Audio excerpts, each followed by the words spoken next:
ये 4 बातें नोट कर ले, बहुत ये जीवन के लिए अत्यंत लाभदायक है। जब आपका मन आपको परास्त कर रहा है, जला रहा है, वो जलन सिर्फ मन को प्राप्त हो रही, आपको नहीं। आप बिल्कुल दूर हैं, आप दृष्टा हैं, आप साक्षी हैं उसके, आप स्वामी हैं उसके। यदि आप स्वीकृति नहीं देंगे तो आपसे पापाचरण नहीं करा पाएगा। आपको डरना नहीं कि अब मन में काम आ गया, क्रोध आ गया, अब तो मेरी दुर्गति हो जाएगी, बिल्कुल नहीं।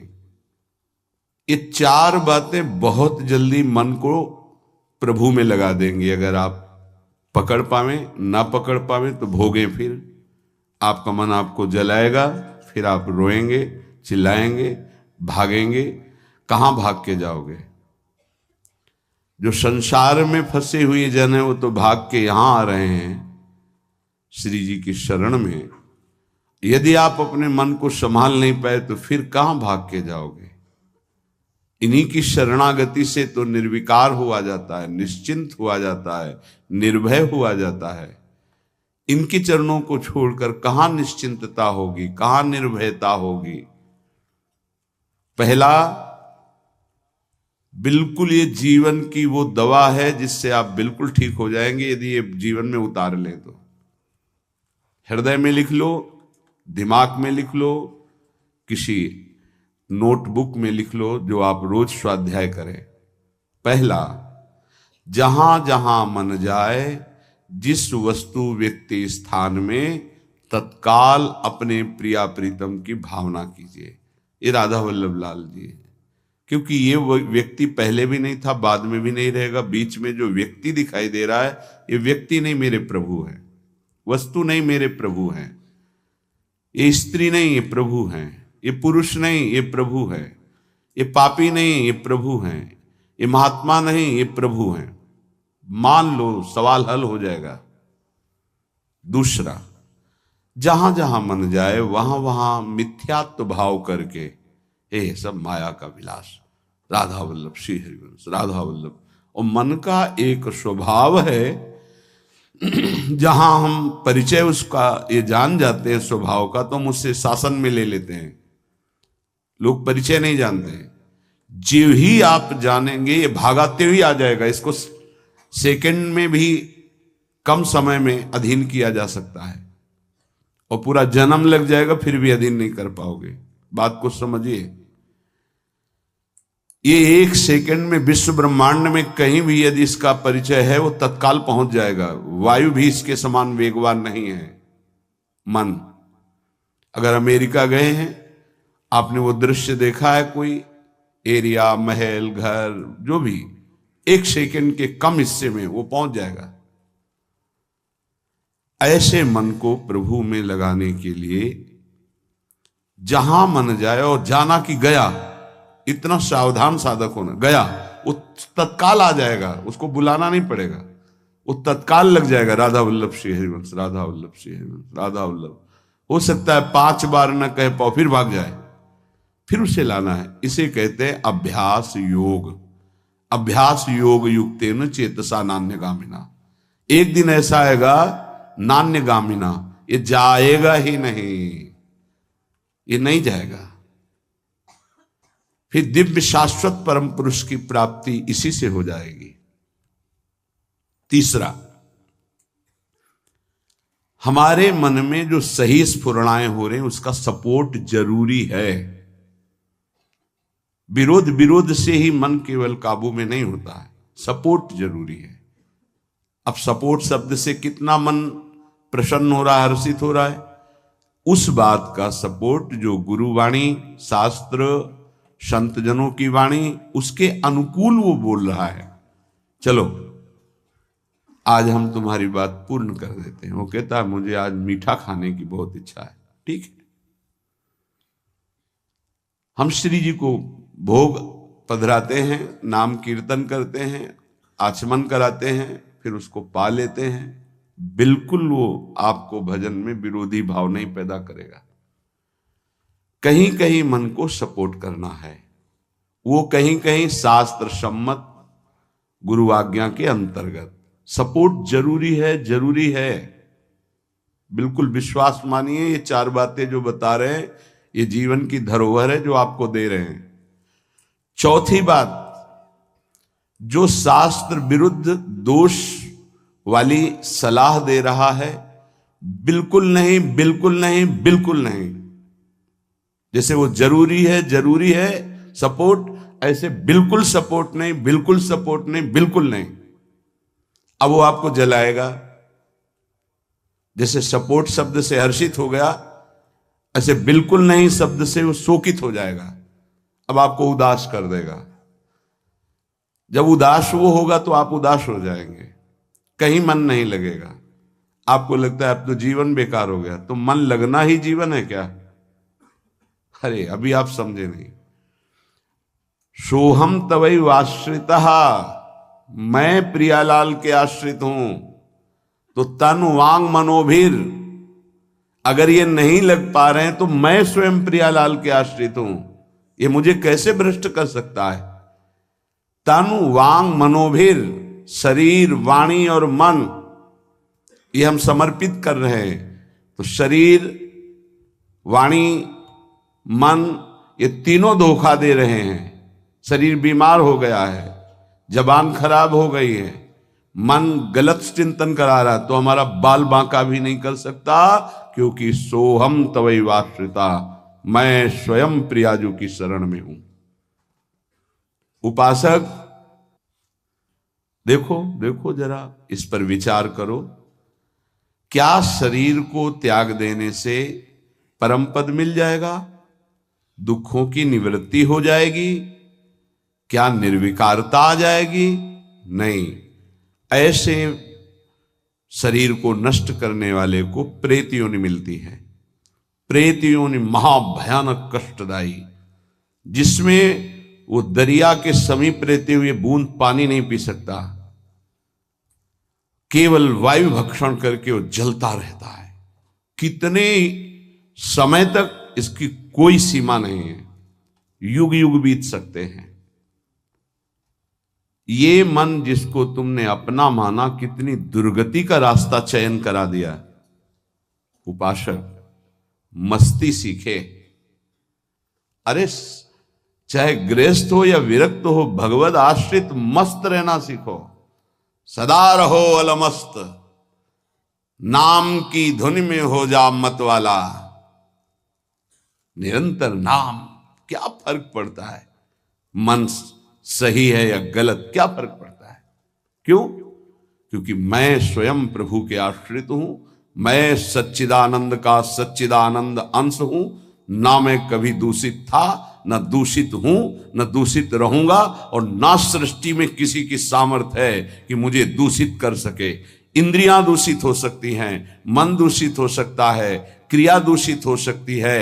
अब हम प्रभु के बल से इन इंद्रिय, मन और शरीर के दोषों का नाश करूंगा, ना कि इनके अनुसार चलूंगा। ये उपासक का स्वरूप है। व्यथा इंद्रिय प्रमथन स्वभाव वाली, मनुष्य प्रमथन स्वभाव वाला, इनके मथित होने पर, मनमथ नाम है काम का, वो इनमें बैठ करके ऐसा प्रमथन करता है, ऐसी व्यथा उत्पन्न करता है कि साधक का तदात्म भाव होने के कारण वो असहनीय हो जाता है और वो गलत संकल्प और चेष्टा में उतर जाता है। इसी को सह गया सो महापुरुष। यम ही न व्यथयन्ते ते पुरुषम पुरुषर्षभ। हे पुरुषों में श्रेष्ठ अर्जुन, अर्थात वो पुरुषों में श्रेष्ठ पुरुष है जो प्राप्त व्यथा को सह जाता है। इंद्रिय मन के द्वारा विकारात्मक पीड़ा को बिना किसी से राग द्वेष किए चुपचाप सह गया। ये भगवान की विशेष कृपा उस पर। हमारा मन क्या बुद्धि के साथ सोचवाता है कि जब हमें जो काम सताया, लोभ मोह ममता जो भी, हमें वो तत्काल मिल गया और हम शांत हो गए तो सौभाग्य समझते हैं।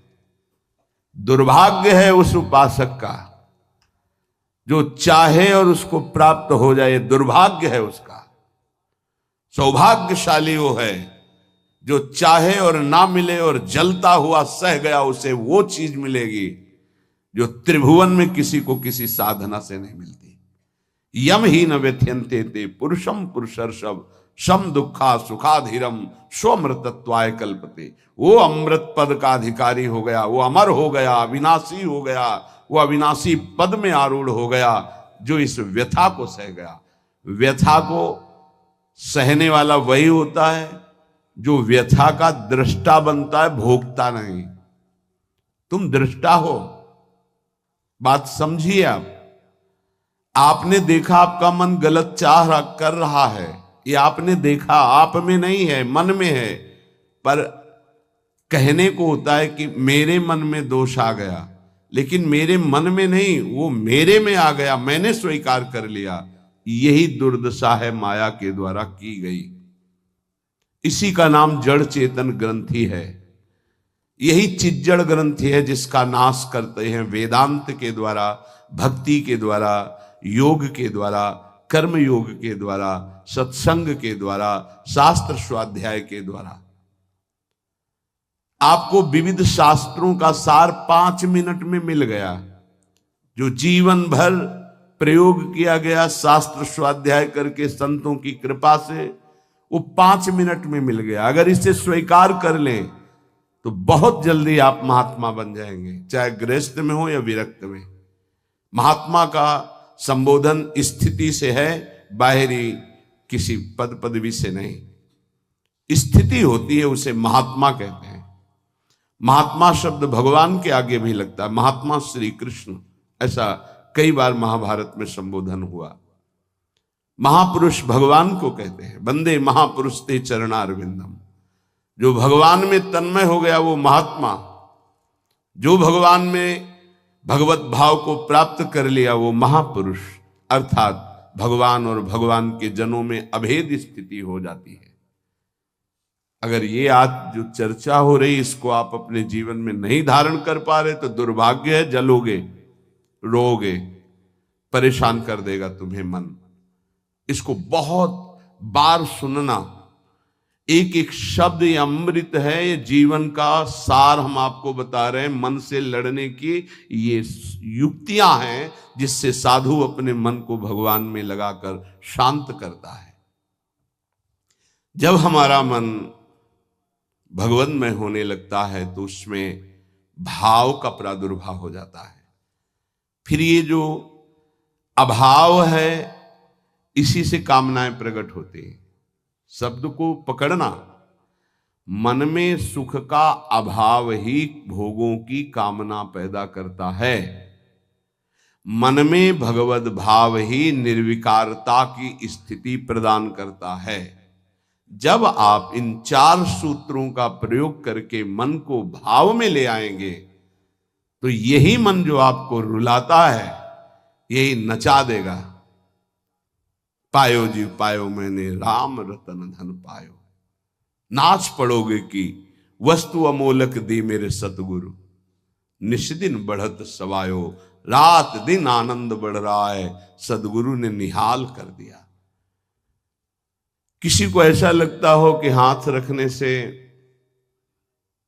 ये विकार नष्ट हो जाते हैं, आज तक हमने कहीं शास्त्र में नहीं पाया ऐसा, कई संतों से ऐसा नहीं पाया।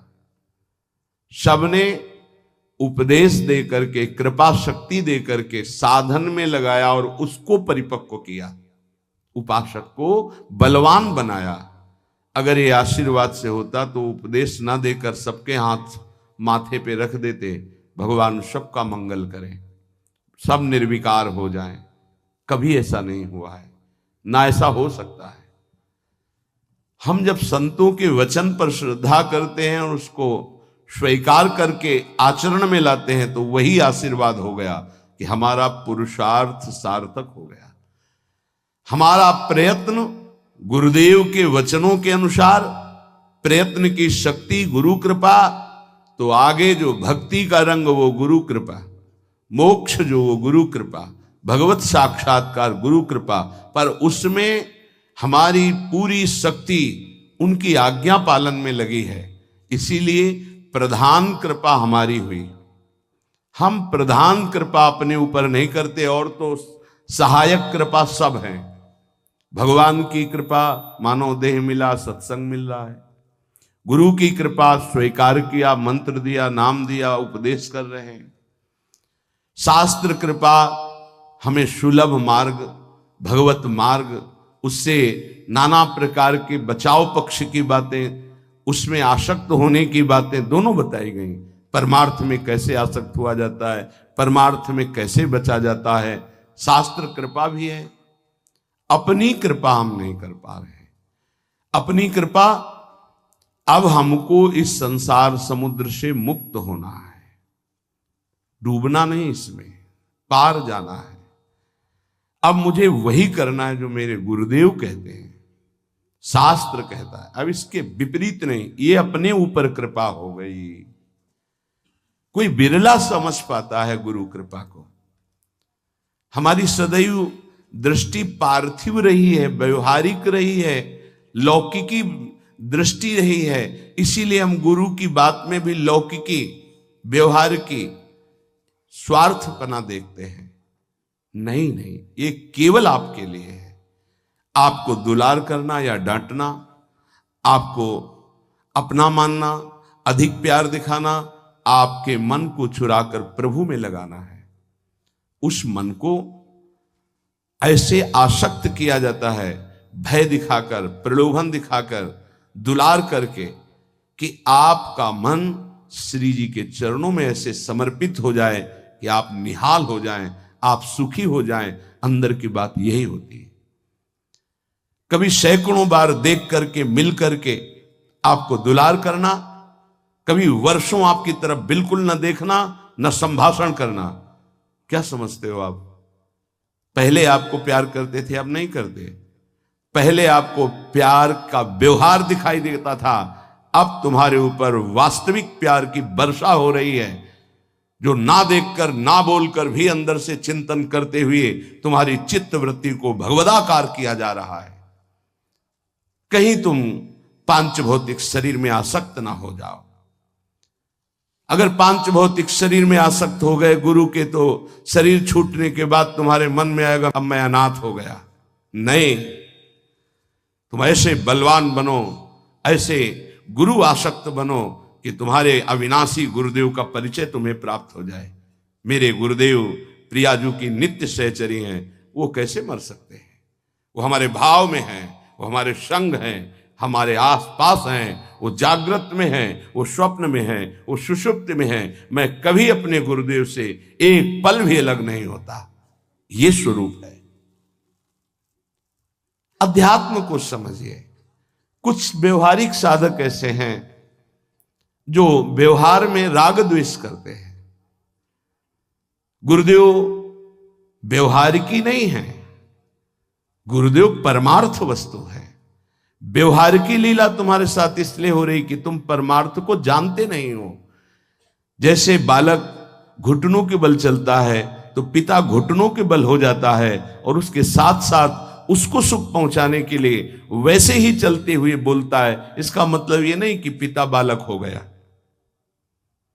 वो केवल बालक के लिए वो ऐसा बना है। वो केवल उसको सुख देने के लिए, मेरा पुत्र है, इस संबंध के लिए। ऐसे ही आपसे विनोद करना, आपको दुलार करना, आपकी चित्त का आकर्षण करना प्रियाजू को भेंट देने के लिए है। तुम्हारा तन, तुम्हारा मन, तुम्हारा जीवन मेरी लाडली का बन जाए इसलिए है, मेरा बन जाए इसलिए नहीं। मेरा भी तन मेरे को प्रिय नहीं, तुम्हारा तन कैसे प्रिय हो सकता है? मेरा मन प्रिय नहीं, तुम्हारा मन कैसे दुलार करने के योग्य हो सकता है? इस रहस्य को समझोगे तो परमार्थ के दिव्य पथिक बन जाओगे। मन, तन, प्राण और मैं स्वयं प्रियालाल का हूं। अब हमको इसकी कोई परवाह नहीं कि मेरा मन क्या कहता है, मेरा तन क्या करता है, मेरे प्राण रहे कि ना रहे, मेरी गति बने कि ना बने, अब इस पर ऐसे उपासक के हृदय में ज्यादा समय नहीं लगता और भाव का प्रकाश कर देते हैं आचार्य, इष्ट देव, गुरुदेव। तब वो हृदय के नेत्र जब खुल